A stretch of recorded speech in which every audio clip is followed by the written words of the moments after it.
স্বাগত বন্ধুরা, মিনুর গপ্পসপ্পর চ্যানেলে আজ শোনাব জ্যোতিরিন্দ্র নন্দীর লেখা ভূতির মার রেস্টুরেন্ট গল্পটি। ভূতিদের রেস্টুরেন্টটা বিক্রি করে দেওয়া হচ্ছে। দোকানের দরজায় ভূতির বাবা এক টুকরো সাদা কাগজে রেস্টুরেন্ট বিক্রয় বেশ বড় বড় হরফে লিখে ঝুলিয়ে দিল। কাগজটা দুলতে লাগলো বাতাসে।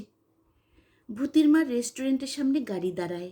ভোলানাথ বটব্যাল নামেন, শহরের বিজনেস ম্যাগনেট। সৌভাগ্যক্রমে এবং শহরের একটি বৈশিষ্ট্য বলেও ভোলানাথ বাবু থাকেন ভূতিদের বাড়ির 100 হাত দূরে। ঠিক রাস্তার উল্টো দিকে তার বিরাট হাল ফ্যাশনের 4তলা বাড়ি সামনের আকাশটা কালো করে রেখেছে। এই ছোট্ট দোকানে ভূতির হাতের চা খেতে তিনি ঢোকেননি। বারান্দায় দাঁড়িয়ে কাগজের লেখাটা পড়া শেষ করে ভোলানাথ গাড়িতে ঢুকছিলেন। ভূতির নরম গলা শুনে ফিরে দাঁড়ালেন। তুই চা করতে পারিস? ভোলানাথ ভূতির কোকড়া চুলের মধ্যে সাদা বিশাল হাত ঢুকিয়ে হাসেন এবং ভূতির পেছন পেছন দোকানে ঢোকেন। ভূতি সারা দুপুর বারান্দায় দাঁড়িয়ে অপেক্ষা করছিল চা খেতে কেউ আসে কিনা। আশ্বিন মাস, এখন তো দুপুরে তেমন গরমও থাকে না, বরং বেশ চা চা করে মন। তবু খদ্দের নেই, ছিল না। ভূতি ঠিক জানতো না। ভূতি আজ দুদিন ভেবে ভেবে বুঝতে চেষ্টা করেছে ক্রাইসিস কথাটার অর্থ কী। দোকানে আর তেমন খদ্দের ঢুকছে না।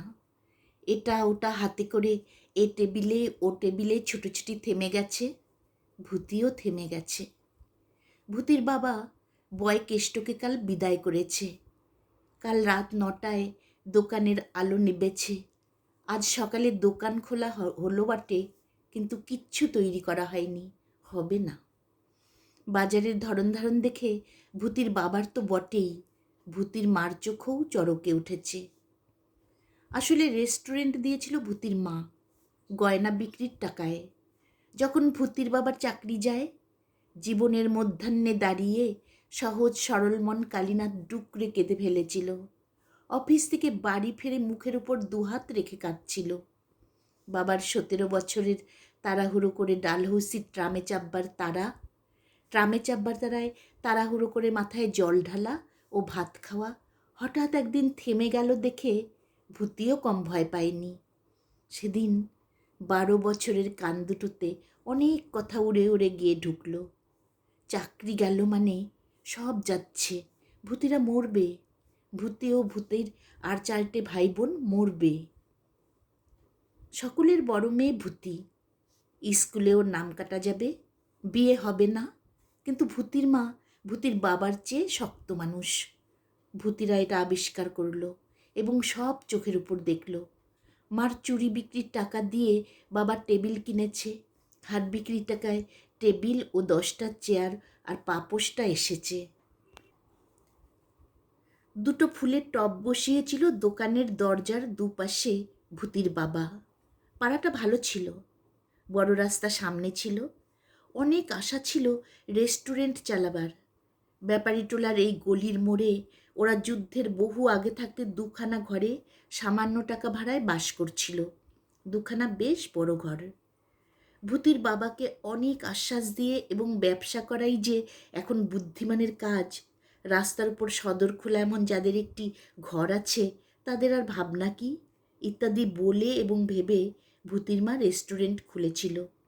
ভূতির বাবা দোকানে বসল, কিন্তু রেস্টুরেন্ট চলল না। ভূতির বাবা চালাতে পারল না। 2 মাসের মধ্যে দেনার দায়ে জর্জরিত হয়ে গেল। বলতে গেলে কালীনাথ একরকম গা ঢাকা দিয়ে আছে পরশু থেকে।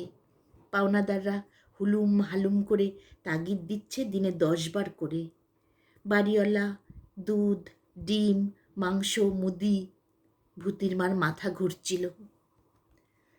কটা দিন সহস্র ভাবনায় মাথা ঘুরতে ঘুরতে কাল শেষ রাত্রের দিকে ভূতির মার মাথা ঘোরা হঠাৎ থেমেছে। যেমন ইলেকট্রিকের বিল মেটানো হয়নি বলে তাদের মাথার উপরের পাখা হঠাৎ থেমে গেছে। শুধু থেমে যায়নি, পাখা দুটোও নেই। পাখার লোক কাল এসে পাখা খুলে নিয়ে গেছে। আজ ভোরে উঠে ভূতির মা ঠিক করে ফেলেছে দোকান বিক্রি করে ফেলবে, আর আশা করা বৃথা। বিক্রি না হওয়া তো দোকানের দরজা অবশ্য খোলা থাকুক, ভূতির মা বলল, নয়তো পাওনাদারদের মনে আরও বেশি সন্দেহ জাগবে। কালীনাথ দোকানে নিজে বসবে না, দোকানে এখন থেকে ভূতি থাকবে। রেস্টুরেন্ট হওয়া অবধি দিনে 10 কাপ চা খাওয়া যেমন রপ্ত করে ফেলেছিল, তেমনি চমৎকার তৈরি করতেও শিখেছিল ভূতি চা। দোকানে বসে থাকতে থাকতে হাই উঠছিল ওর, তাই এইমাত্র উঠে গিয়েছিল ও দেখতে বারান্দায় খদ্দের কেউ আছে কি না। গাড়িওয়ালা কোনো খদ্দের তাদের চুপচাপ ঠান্ডা প্রায় উঠে যাওয়ার দোকানে ঢুকবে ভূতি বিশ্বাস করতেও পারল না।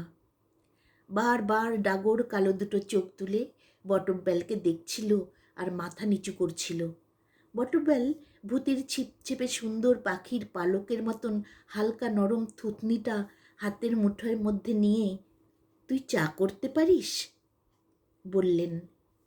হাতের মুঠো থেকে থুতনি সরিয়ে নিয়ে ভূতি ঘাড় নাড়ল। আর কি খাবেন? ভূতি প্রশ্ন করল। বটব্যাল ঘাড় ঘুরিয়ে সকৌতুকে দোকানের ভিতরের অবস্থাটা দেখল। কিছুই নেই। পাউরুটি, মাখন, বিস্কুট, ডিম ও ঘিয়ের টিনগুলি খা খা করছিল। মশলার কৌটোয় মশলা ছিল না। গেল মাসে বড় রকমের লোকসান দিয়ে ভূতির মা এ মাসের গোড়া থেকেই সাবধান হয়েছিল। কিছুই আর কেনাকাটা হয়নি, এবং এই করে এখন তো দোকান শুদ্ধ বিক্রি হতে চলল। টেবিল, চেয়ার, উনুন, সসপেন, কেটলি, চামচ, পেয়ালা, পিরিচ, বালতি, ঝাঁটা, দরজার পর্দা দুটো, সুন্দর পাপোশটাও বিক্রি করে দেয়া হবে। দোকান আরম্ভ করার সময় বেশ বড় একখানা পাপোশ কেনা হয়েছিল। ভূতির মা ওটা সাত করে দোকান ও অন্তঃপুরের দরজার মাঝখানে বিছিয়েছিল। দানাপুরের কারিগরের হাতের তৈরি পাপোশ, মাঝখানে দুটো বড় গোলাপ। এদিকে পর্দার ওপারে দাঁড়িয়ে দোকানের অবস্থার কথা ভাবতে ভাবতে ভূতির মাও, যাকে বলে ডাক সাইটে বড়লোক খদ্দেরকে হঠাৎ দোকানে ঢুকতে দেখে চমকে উঠল। বুকের ভিতর ডিপ ডিপ করছিল ভূতির মার। বটব্যাল তার কোলের কাছে ভূতিকে টেনে নিয়ে আদর করছে আর কথা বলছে। তোর বাবা কই খুকি? মাল কিনতে গেছে, ভূতি বলে, কেননা ভূতিকে এই বলতে শিখিয়ে দেওয়া হয়েছে। পালিয়ে বেড়াচ্ছে বললে পাওনাদাররা আরও গণ্ডগোল করবে, দোকানে ঢুকবে, ভিতরে ঘর পর্যন্ত ধাওয়া করে ভূতিদের বাক্স, পেটরা, বাসনকোসন, বিছানাপত্তর, হাতের কাছে যা কিছু টেনে নিয়ে চলে যাবে। ডিমওয়ালা ভূতির বাবার কাছে 21 টাকা পায়, গয়লা পায় 55, মুদি পায় রেস্টুরেন্টের ও সংসারের তেল, মশলা, আলু এবং কাঠ নিয়ে 125। মাংসের মদন বসাকের 56 টাকা পাওনা হয়েছে। সকালবেলার মধ্যে দুবার এসে ওরা ভূতির বাবাকে খুঁজে গেছে, তাগিদ দিয়ে গেছে টাকার জন্য। বস্তুত ভূতিদের ঘরেও আজ উনুন ধরানো হয়নি। চাল, ডাল, এতটুকু নুন পর্যন্ত নেই। কাল বিকেল থেকে সব ফুরিয়েছে।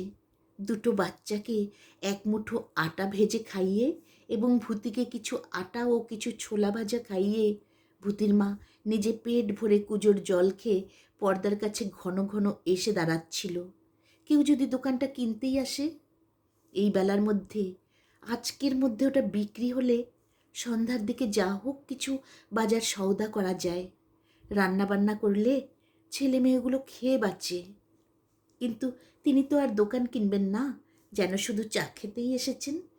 ভূতির মা পর্দার ফাঁক দিয়ে বটব্যালকে দেখতে দেখতে একটা দীর্ঘশ্বাস ফেলল। কান খাড়া করে শুনতে লাগলো কথা। মাল কিনতে গেছে? কোথায়?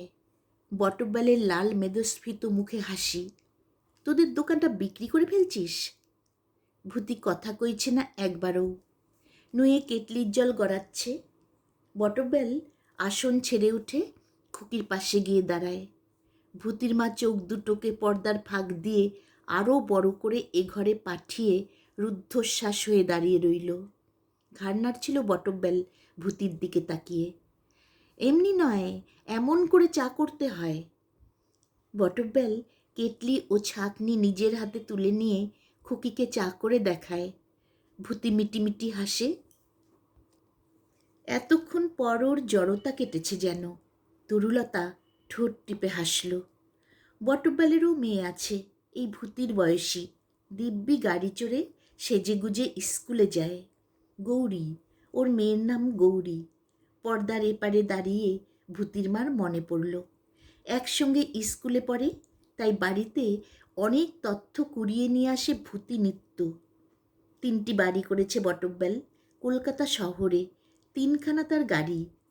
সব পেয়েছে এই লোক বুদ্ধির জোরে, তার ব্যবসায়ী বুদ্ধি। চোখ বড় করে তরুলতা তার চা তৈরি করা দেখতে লাগলো। এমনি করে চা করতে হয়, এমন করে তোর বাপ যদি চা তৈরি করতে পারতো, তোদের দোকান ফেল পড়তো না। ভূতি চুপ, মুখে আঙ্গুল গুজে কথা শুনছে। ভূতির মার গা শিরশির করছিল। লোহা লক্করের কারবারি, শহরে 3টে দোকান, হাতের ছোঁয়ায় হন্দরে হন্দরে লোহা সোনা করে দিচ্ছে। সেই কারবারির হাতের তৈরি চা সোনার মতো টলমল করবে, ভূতির মার জানা ছিল বই কি। ভূতিকে আবার কোলের কাছে টেনে নিয়ে সেই সোনালি চা একটা কাপে খানিকটা ভূতিকে দিয়ে বাকিটা নিজের জন্যে ঢেলে রেখে বড়লোক আবার খুকির সঙ্গে গল্প শুরু করল। ভূতির মা একবার অন্তঃপুরে গিয়ে ছোট শিশুটাকে কোল থেকে নামিয়ে বিছানায় শুইয়ে রাখল। বড়টাকে এক টুকরো মিষ্টি হাতে গুজে দিয়ে বুঝিয়ে সুজিয়ে ঘরের মাঝখানে বসিয়ে রেখে আবার চলে এলো পর্দার কাছে। না, আরও বেশি কৌতূহল হচ্ছিল ভূতির মার এই জন্যে, এই ভেবে যে সমান বয়সী কালীনাথ কত অক্ষম অপদার্থ, একলা মানুষ এই লোক কী না করেছে। বটব্যালের নিয়মিত মদ, মাংস, কলা, দুধ, ডিম ও সবজি খাওয়া উজ্জ্বল স্বাস্থ্যমণ্ডিত চেহারার দিক থেকে ভূতির মা একসময় চোখ ফেরাতে পারল না। তার গিলেমারা এন্ডি, শান্তিপুরি ধুতি, চকচকে পামসু, সোনার বোতাম আংটি, দামি সিগারেটের সুন্দর গন্ধ দোকানের আবহাওয়া বদলে দিয়েছে। না, রেস্টুরেন্টে কি আর 2-4টিও খদ্দের আসেনি তাদের? আসত, বেশিরভাগ এসেছে বেকার, বাউন্ডুলে, ধার খাওয়া গোষ্ঠী। এদের জন্যই দোকানটা মাথা তুলে দাঁড়াতে পারল না, ভূতির মা ভেবেছে। আর বটব্যালের মতো বড় মানুষরা গাড়ি হাঁকিয়ে চলে যায় সোজা সাহেবপাড়ায় রেস্টুরেন্টে, কি জানাশোনা কোনো দেশি চায়ের দোকানে, যেখানে ভাড়াটে মেয়ে রাখা হয়েছে। বাবুদের টেবিলে চা তুলে দিতে হেসে সোহাগ করে 1-2 মিষ্টি কথায় ভুলিয়ে চায়ের সঙ্গে আরও 2 পদ খাবার গছিয়ে দিত। ভূতি তার হিরে বসানো আঙ্গুলের আংটিটার দিকে অবাক চোখে তাকিয়ে দেখছিল। চা খাওয়া শেষ করে ভূতির গালে আরেকটি চুমু দেয় বড় মানুষ। আপনি তো আমাদের দোকানে আসেন না। যেন আরও 1 ধাপ সাহস বেড়েছে মেয়ের। বেশ সাজিয়ে গুছিয়ে প্রশ্ন করছে। আসবো, এখন থেকে রোজ আসবো। চায়ের বাটি হাত থেকে নামিয়ে রেখে বটব্যাল হঠাৎ যে কেন কথাটা বলল ভূতির মা ঠিক বুঝল না।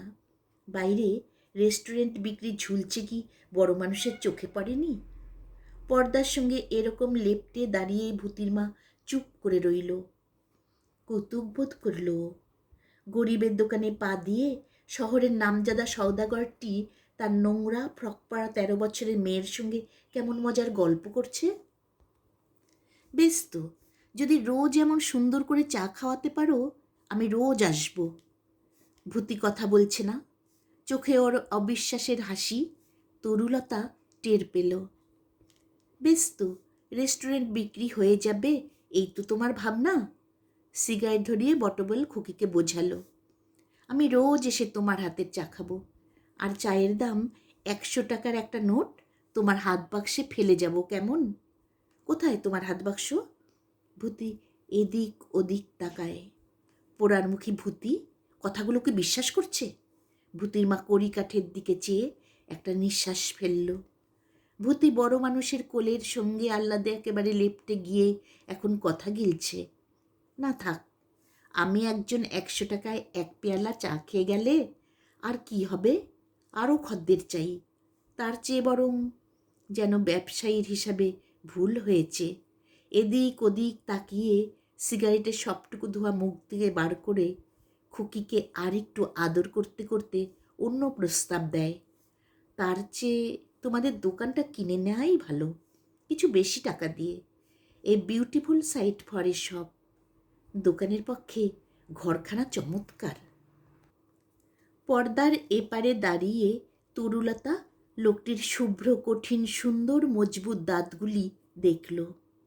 লোকটির মধ্যে যে প্রচুর ক্ষমতা, উৎসাহ ও বুদ্ধি আছে, যেন তার দাঁতে সে কথা লেখা আছে। হ্যাঁ, দোকানের দিকে চোখ গেছে, ঘরখানাই চাইছে কারবারি। 100 টাকার এক পেয়ালা চা খাওয়ার কথাটা কিছু না।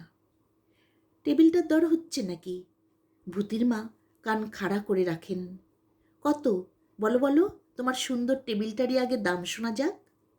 লোহার সঙ্গে তিনি চাও চালাবেন? এমন না হলে ব্যবসায়ী, এমন না হলে পুরুষ। কিন্তু কিন্তু এসব প্রস্তাব খুকিকে কেন? একরত্তি মেয়ে বোঝে কি? এখন আর শটও নয়, হাজার লাখ। টেবিল, চেয়ার, মিটসেপ, বাসনকোসন, পেয়ালা পিরিচ, চামচ সব তার পছন্দ হয়েছে, সব তার চাই। একটি একটি করে ভূতির চুপ করে থাকা সত্ত্বেও তিনি দামের লেবেল এঁটে দিচ্ছেন, যেন এক্ষুনি দোকানটা কিনে ফেলবেন। একটা আঙ্গুল মুখের মধ্যে গুজে ভূতি ড্যাব ডেবে চোখে বড় মানুষকে দেখছে। নাকি তার যে অনেক টাকা আছে, 2.5 টাকা ডজন চামচের জন্য তিনি 50 টাকা ইচ্ছে করলে দিতে পারেন, 30 টাকার টেবিল 300 টাকায় কিনতে পারেন। শোনাতে খুকিকে খুব ভালো লাগছিল, তরুলতা ভাবল, এবং ঠোঁটে ঠোঁট চেপে বেশ কঠিন ভঙ্গিতে পর্দায় বুক ঠেকিয়ে দাঁড়িয়ে রইল। ওটা কত দাম? ভারী সুন্দর জিনিস। এবার চোখ পড়ল, যেন এতক্ষণ পর অন্তঃপুর ও দোকানের মাঝামাঝি অংশে বিছানো সুন্দর পাপোশটার দিকে চেয়ে তিনি হঠাৎ চুপ করে যান। পর্দার এপারে দাঁড়িয়ে তরুলতার বুকের ভেতর ঢিপঢিপ করছিল। ভূতির চোখে এখন আবার হাসির ঝিলিক লেগেছে, অর্থাৎ ও টের পেয়েছে মা পাশে দাঁড়িয়ে সব শুনছে। বাবা তো আর কাছে নেই। দোকান কেনা সংক্রান্ত গুরু গম্ভীর কথাগুলো মার সঙ্গে হতে দোষ কি? ভাবছিল কি ও? বিশেষত চড়া দামে যখন সব তিনি কিনতে চাইছেন। তাছাড়া তাছাড়া তরুলতা আর একটা নিঃশ্বাস ফেলল। কালীনাথ কখন ফেরে তার ঠিক নেই। আজ 3 দিন উস্কু খুস্কু চুল গালভরা দাড়ি নিয়ে বন্ধুদের কাছে ঘুরছে। কেউ যদি দোকানটা কিনে নেয়? এ দোকানের মার নেই, বলছে সে মুখে। পর্যাপ্ত মূলধনের অভাবে চালাতে পারেনি, আরও কদিন ঘর থেকে দিয়ে চালিয়ে যেতে পারলে চলতো। কিন্তু কেউ আসছে না, কারো সাহস নেই কালীনাথের এই রোগা টিংটিঙে চায়ের দোকান নিয়ে চালাবে। কি কুক্ষণে যে তরুলতা সাহস করে এখানে দোকান খুলেছিল এখন ভাবে। বলো বলো, কত দাম? মানিব্যাগ বার করেছেন তিনি। পাপোশটা তার এত বেশি পছন্দ হয়েছে যে যেন এর জন্য যে কোনো মূল্য দিতে তিনি প্রস্তুত। ভূতি শুধু একবার বললেই হয়। সাহস পাচ্ছে না খুকি? কি করে পাবে? দোকানে আর 5টি জিনিসের মতো এটিও তরুলতার গয়না বিক্রির টাকায় কেনা হয়েছিল। তরুলতা নিজে গিয়ে পছন্দ করে রাধাবাজার থেকে এনেছিল পাপোশ আর ঝাড়ন দুটো। বলতে কি, দোকানের আর 5টি জিনিস ভালো দামে বিক্রি হলে তরুলতা ঠিক করে রেখেছিল ওটা হাতছাড়া করা হবে না, দোকান থেকে অন্তঃপুরে টেনে নেবে। কিন্তু কত টাকা তিনি দিতে চাইছেন এত ভালো জিনিসটির জন্যে? নাকি তিনিও সাহস পাচ্ছেন না এর উচিত মূল্য ধরতে? তা কি করেই বা পাবেন, ভাবল তরুলতা। সাধের জিনিসের মূল্য টাকা দিয়ে যাচাই করা চলে না। আহ, তবু যদি কারবারি জানতো, এই দোকানের চামচ পিরিচ থেকে আরম্ভ করে ঝাঁটা বালতিটা পর্যন্ত তরুলতার হার চুড়ি দুল বিক্রির সাক্ষী হয়ে ওখানে পড়ে আছে। কি হলো? চোখের তারা ঝিকিয়ে উঠল ভূতির মার। ভূতি পাপোশের ন্যায্য মূল্য কত বলতে না পেরে ফ্যালফ্যাল চোখে পর্দার দিকে চেয়ে আছে। পর্দার এপাশে পাপোশের প্রান্ত ঘেঁষে মার ফর্সা দুটি পা দেখেছে কি বোকা মেয়ে। না, তুমি দেখছি একেবারে আনাড়ি দোকানদার। তুমি যদি নিজে থেকে একটিরও দাম না বলো, কি করে আর আমি এই রেস্টুরেন্ট কিনি বলো? কারবারির মানিব্যাগ পকেটে ঢুকল। ত্রস্ত চোখে তিনি হাতঘড়ি দেখেন। আর তার সময় নেই। অনেকক্ষণ কাটল এখানে। এই বেলা শেয়ারের বাজারে ডাক উঠেছে, ছুটতে হবে তাকে এক্ষুনি। বটে, তরুলতার ঢোক গিলল। 100 টাকার পেয়ালা চা খাওয়ার মতোই 300 টাকার আম কাঠের টেবিল কেনার প্রস্তাবটাও তার বাতাসে ঝুলে রইল। সত্যি কেবল খুকিকে কোলে নিয়ে চুমু খাওয়া, তারপর রেশমি ঝাঁকড়া চুলে আঙ্গুল চালানো। ওটা কি? বড় মানুষের 2 আঙ্গুলে একটা আধুলি। 2 আনা তোমার চায়ের দাম, বাকি পয়সা দিয়ে লজেন্স খেও, কেমন? আদুরে মোটা গলায় কথা বলতে বলতে তিনি মুদ্রাটি ভূতির হাতে গুজে দিয়ে উঠে দাঁড়ান। শুকিয়ে অপরাজিতার কলির মতো নীল সাদাটে হয়ে গেছে খুকির মুখ। দেখে তরুলতার কষ্ট হলো। আজ তরুলতা না ভেবে পারল না। কোন বেকার বাউন্ডলে দোকানে ঢুকে ভূতিকে এভাবে ফাঁকি দিলে? ভূতি কি করত? কামড়ে দিত? নখ দিয়ে আঁচড় দিত? আত্মসম্মানে ওর লাগলে খুকি যে আজকাল বেশ ফোঁস করে ওঠে। তরুলতা লক্ষ্য করেছে বই কি। শিবু তো গত পরশু থেকে ধারে বিক্রি বন্ধ করে দেয়াতে বেকার বাউন্ডুলেগুলো আরও মুখ হচ্ছে না। উফ, কী সব খদ্দের! ওরা ধার খেয়ে খেয়ে রেস্টুরেন্টটা তো খায়নি, তরুলতার গায়ের গয়নাগুলো চিবিয়ে খেয়েছে। সেই জন্যই ওগুলোর উপর তরুলতার আরও বেশি রাগ। তাছাড়া অস্বীকার করবে কে? আজ ভূতি একলা দোকানে আছে দেখলে রক্ষে নেই। দোকান ছাড়বার নাম করতো না একটিবার। অষ্টপ্রহর মাছির মতো বিজবিজ করত। চা খেত আধ পেয়ালা থেকে বড় জোর 1.5 কি 2 কাপ। ওই খেয়ে রাত 8টা পর্যন্ত চলতো আড্ডা। না এক টুকরো রুটি, না এক টুকরো মাংস। মাঝখান থেকে ভূতির 12টা বাজত। হ্যাঁ, ওই এক রত্তি একটা ফ্রক পরা মেয়ের পিছনে লাগতে অসভ্য জানোয়ারগুলো ইতস্তত করতো নাকি? অবশ্য এক্ষেত্রে তরুলতা সেসব কিছু ভাবল না। কিন্তু তিনি এ কী করলেন? বাপস, এত আদর ও চুমো খাওয়ার পর শেষে 6 আনা বকশিস। কিন্তু কিন্তু ভূতি যে শেষ পর্যন্ত এত বড় লোকটাকে এভাবে ঘায়েল করবে তরুলতা ভাবেনি। আপনি ভয়ানক ভীরু। খুকি মুখ খুলল। ভয় পেয়ে যাচ্ছেন? আমাদের দোকানটা কি আপনিও চালাতে পারবেন না? এত বড় কারবারি মানুষ শুনি। বটব্যাল চৌকাঠের দিকে পা বাড়িয়েও ফের ঘুরে দাঁড়ান। জানেন, বাবা চালাতে পারল না বলে আমাদের দোকান ফেল পড়ল। মা হাড় চুড়ি বেচে বাবাকে এই রেস্টুরেন্ট করে দিয়েছিল। তাই নাকি? সহানুভূতির ভঙ্গিতে তিনি ঈষৎ ঘাড় নাড়েন। একটি শেয়ানা মেয়ের মতোই 2 হাত কোমরে রেখে ভূতি বলছিল, মা রাত দিন বাবাকে বোঝাচ্ছে দোকান হিসাবে ঘরটি ভালো। রাস্তার উপর ডবল দরজার ঘর, চাল ডাল তেল নুন কাঠ কাপড় আলু ডিম ফল ফুল কড়াই বালতি যে কোনো জিনিস এখানে চলে। তাই তাই বটব্যাল মৃদু হেসে মাথা নেড়ে আবার ভূতিকে আদর করেন। কিন্তু বাবার তো ব্যবসায় মাথা নেই। হরহর করে ভূতি বলে চলল, চায়ের মতো সোজা ব্যবসায়ী চালাতে পারল না যখন। পর্দার এপারে দাঁড়িয়ে তরুলতার 2 কান লাল হয়ে গেল। ভূতি যে চোখে মুখে এত কথা বলতে শিখেছে তরুলতা জানত না। বয়সের তুলনায় মেয়ে একটু বেশি পেকে গেছে নাকি? তরুলতা খুকির উপর রাগ করল, আবার করলও না। এটা অবশ্য বাড়ির উপর রেস্টুরেন্ট খোলার মন্দ দিক, কিন্তু এ আর কতটুকু মন্দ? কদিন ভূতিকে রেস্টুরেন্টে যেতে দিয়েছে ও? তা না, সে একটা কথা নয়, বরং বল দোকান বলে দোকান। মেয়ের হাত ধরে তরুলতার যে এখন রাস্তায় দাঁড়াবার অবস্থা। পাওনাদাররা বাড়িতে ঢুকে অপমান করতে চাইছে। তারা ধৈর্যের শেষ সীমায় পৌঁছেছে।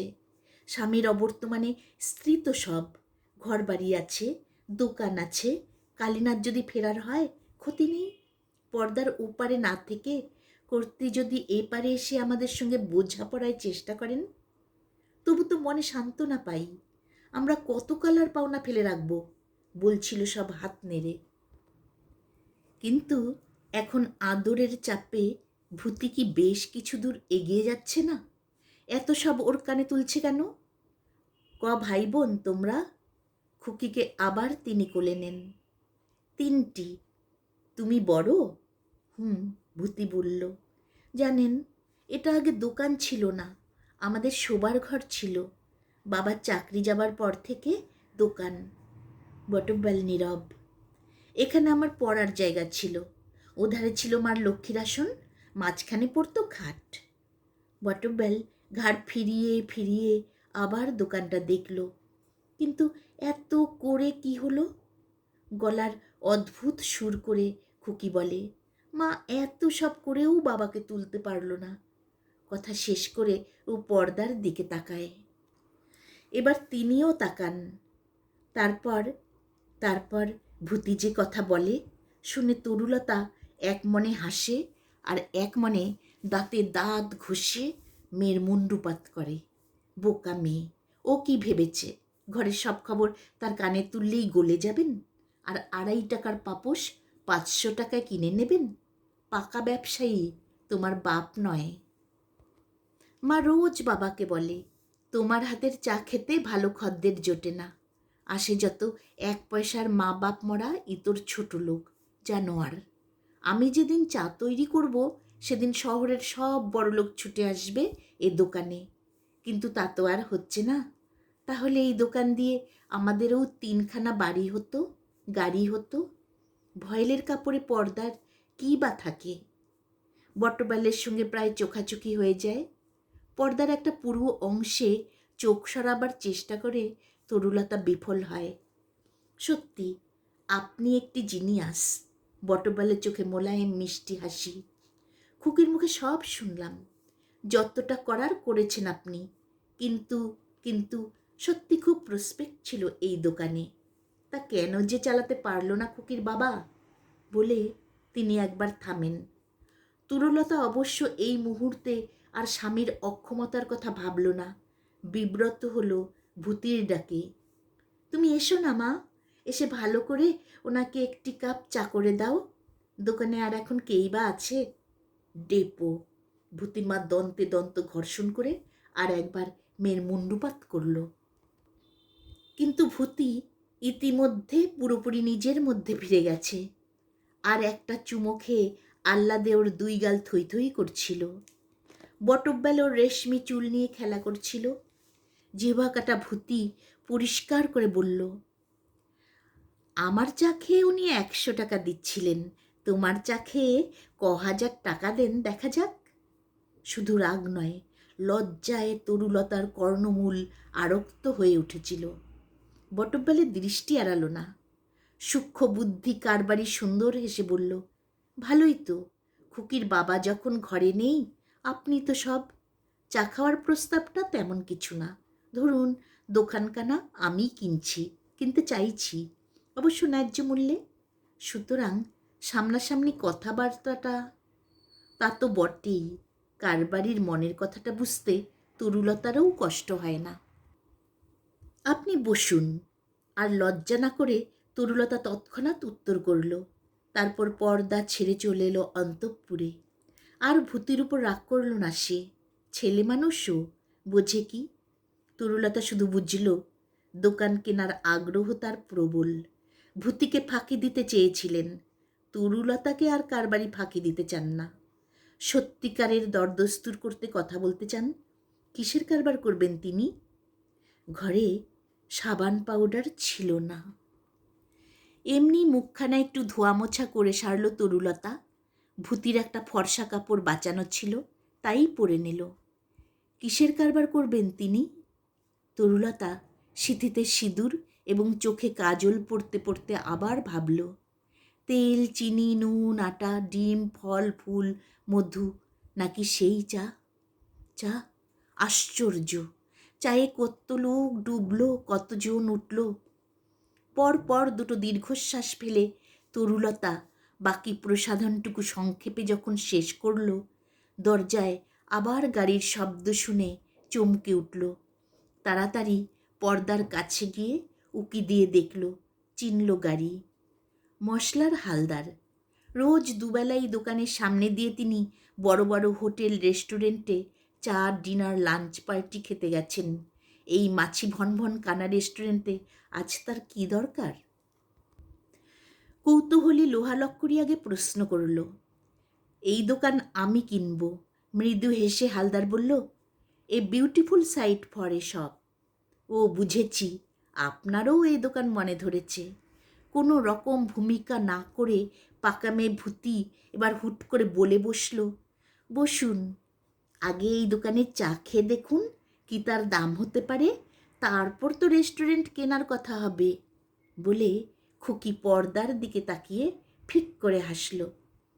ভূতির দুষ্টু ভুরুর দিকে তাকিয়ে তরুলতা তৃতীয়বার দন্তে দন্ত ঘর্ষণ করল, আর সেই মুহূর্তে মিহি ভয়েলের ও পিঠে এলাচ ব্যবসায়ীর এলাচের মতো ছোট ঈষৎ চ্যাপটা চোখের সঙ্গে তরুলতার চোখের ঠোকাটুকি লাগলো। ও, আপনারই দোকান, হাসল হালদার। বসুন। এবার আর অতটা আরক্ত না হয়ে তরুলতা ঘাড় নাড়ল, এবং সেই মুহূর্তে দেখে আরও অবাক হলো না, ঢুকলো তেলকলের তালুকদার। তিনিও দোকানটা কিনতে চাইছেন। বেশ তো, বসুন বসুন। প্রতিদ্বন্দ্বীর দিকে আর নয়নে তাকিয়ে এলাচ সিগারেটের টিন থেকে সিগারেট তুলল। কে? আবার কে?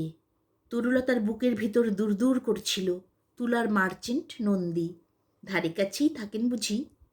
লক্ষপতিরা আরও লক্ষ লক্ষ টাকা করতে চাইছেন এখানে ব্যবসা দিয়ে, এই দোকান ভাঙিয়ে। দোকানের দরজায় চুনের কারবারি চাকলাদারের সুন্দর বিশাল প্যান্টিয়াক দেখে ভূতির মার যত না চোখ জুড়ালো, শরীর টাটালো তার শতগুণ। কিসের দোকান? এক চা ছাড়া আর কি ব্যবসা চলতে পারে এখানে? ভাবতে ভাবতে তরুলতা ঘরের টুকিটাকি একটা দুটো কাজ সেরে এবং কোলের বাচ্চা দুটোর হাতে আরও দু টুকরো মিছির দিয়ে যখন দোকানে এসে দাঁড়ালো, বাইরে আশ্বিনের পরন্ত বিকেল সোনার পাতের মতো ঝিকমিক করছিল। যত্ন করে তরুলতা 5 পেয়ালা চা তৈরি করে 5 জন অতিথির সামনে তুলে ধরল, এবং ভাঙ্গা টিমটিমে রেস্টুরেন্টের দরজায় হঠাৎ 5টা গাড়ি ভিড় করতে দেখে সেদিন ডিমওয়ালা নিজে থেকে আরও 2 কুড়ি ডিম ধার দিয়ে গেল ভূতির মাকে। মুদি মহা উল্লাসে বয়ে নিয়ে এলো আলু, নুন, পেঁয়াজ, লঙ্কা। দাম এখন থাক, তারা 2 দিন সবুর সইতে জানে। যদি দোকান চলে দামের জন্যে আটকাবে না। কয়লাওয়ালা ফিসফিসিয়ে বলে গেল তরুলতাকে। এদিকে উপস্থিত 5 জন দোকান কেনার প্রস্তাব করতে নিরামিষ চা না খেয়ে চায়ের সঙ্গে কিছু খাওয়া দাওয়া করার ভদ্রতা ও সৌজন্যতা মর্মান্তিকভাবে অনুভব করে এটা ওটার অর্ডার দেন। তৈরি হলো ডেভিল কাটলেট, কারি চপ। আমকাঠের টেবিলের দর অনেক পিছনে পড়ে থাকে। কাঁটা চামচের আওয়াজের কাছে এমন যে মনোরম পাপোশ, সেটার পর্যন্ত দর করা সয় না। আর সেই বিকেলে শুধু চায়ের সুখ্যাতি। সত্যি বড় বড় হোটেল রেস্টুরেন্টে আমরা এমনটি খাইনি। মুগ্ধ অবাক চোখে ও হর্ষোৎফুল্ল চিত্তে কারবারিরা তরুলতার চায়ের প্রশংসা ও তার চপ কাটলেট তৈরির পদ্ধতির গুণগান করল। মন্দ কি? মৃদু গলায় তরুলতা বলল, এখন থেকে নয় রোজই এসে এখানে একটু চা খাবেন? না না, বিনয় নম্র গলায় তারা তরুলতাকে আশ্বাস দেন, তিনি যদি ইচ্ছা করেন, প্রকৃতই যদি দোকানখানা বিক্রি করতে চান, ভালো দামের পাবেন বই কি। কেননা জায়গাটা শিগগিরই ডেভেলপড হচ্ছে। এই গলি আর গলি থাকছে না, বড় রাস্তা হবে। ইমপ্রুভমেন্ট ট্রাস্টের নজর পড়েছে এই অঞ্চলে। ততদিন কি আপনারা অপেক্ষা করবেন? কবে দোকানের ন্যায্য মূল্য স্থির হবে তারপর দোকান কিনবেন? ছোট্ট নিঃশ্বাস ফেলে তরুলতা সুন্দর হেসে উত্তর করল, নিশ্চয় নিশ্চয়। বিলাতি রেস্টুরেন্টের ফাউল ডেভিল কাটলেট ও চায়ে সানানো 5টি জেহোবা একসঙ্গে কলকলিয়ে উঠল। আগে তো আপনার সুশ্রী হাতের চায়ের প্রকৃত মূল্য নিরূপণ করা হোক, তারপর দোকানের দর ঠিক হবে। এখন কি? সত্যি ভারী সুইট হোমলি অ্যাটমসফিয়ার। তরুলতা আর কথা কইল না। রেশমি চুল দুলিয়ে দুলিয়ে টেবিল থেকে টেবিলে ঘুরপাক খেয়ে খেয়ে ভূতি প্রত্যেকের প্লেটে চিংড়ি কাটলেট, ভেটকি ফ্রাই, মাংসের চপ ও ডবল ডবল ডিমের বড়া তুলে দিয়ে হি হি করে হাসতে লাগলো। অর্থাৎ এতক্ষণ যে সবাই ওর গালে একরাশ চুমু খেয়ে চুলে অনেকক্ষণ হাত বুলিয়ে তারপর শুধু এক বাটি চা গিলে বেরিয়ে যাবার মতলবে ছিল, সেটি আর হতে পারল না দেখে ভূতির আহ্লাদের সীমা ছিল না। যেন প্রতিশোধ নিতে পারার আনন্দে ও কারবারিদের পাকা চুলে হাত বুলোচ্ছিল আর প্রত্যেকের কানের কাছে মুখ নিয়ে ফিসফিসিয়ে বলছিল, এখানে এক জোড়া চপের দাম 9 শিকে, কাটলেট জোড়া পুরো 3 টাকা, শেষটায় ভুলে যাবেন না মশাই। বলেই অ্যালার্ম দেয়া ঘড়ির মতো দূরে ছিটকে গিয়ে হাসছিল। দেখে মেয়ের এটা বাড়াবাড়ি ভেবে ভূতির মাঝে দু একটা ভুরুর শাসন না করছিল খুকিকে এমন নয়, কিন্তু সম্ভ্রান্ত খদ্দেরগণ তৎক্ষণাৎ দুঃখিত হয়ে প্রতিবাদ জানিয়েছিল তরুলতার ব্যবহারের। নিশ্চয়ই ওরই তো এই রেস্টুরেন্ট, ওই তো আমাদের বলে দেবে কোনটার কত দাম। বলে চা সমাপনান্তে রুমাল দিয়ে মুখ মুছে সিগারেট ধরিয়ে তরুলতার চোখের দিকে তাকিয়ে সবাই মিটিমিটি হাসছিলেন। অপরাহ্নের নরম আলোয় সুন্দর একটা পার্টির আবহাওয়া ঘনিয়ে উঠেছিল ছোট্ট রেস্টুরেন্টে। এটা অবশ্য শত্রুপক্ষের বানানো কথা। সন্ধ্যার আড়ালে গা ঢাকা দিয়ে কালীনাথ বাড়ি ফিরে দোকানের ক্যাশ দেখে খুশির চোটে লাফিয়ে ওঠে নাকি দরজায় টাঙানো রেস্টুরেন্ট বিক্রয়টা ছিঁড়তে গিয়েছিল। তরুলতা বাধা দিয়ে বলেছিল, আজই দরকার কি, বরং আরও কদিন ওটা দরজায় ঝুলুক, আর তুমি দিন কতক এমনই গা ঢাকা দিয়ে বাইরে থাকো। আমি এসব জানি না। আমি সেদিন শীতের দুপুরে ভূতির মা রেস্টুরেন্টে বসে পরম তৃপ্তি সহকারে একটা অমলেট ও চা খেয়ে এসেছি ও এক বন্ধুর মুখে সেখানে বসেই গল্পটা শুনেছি।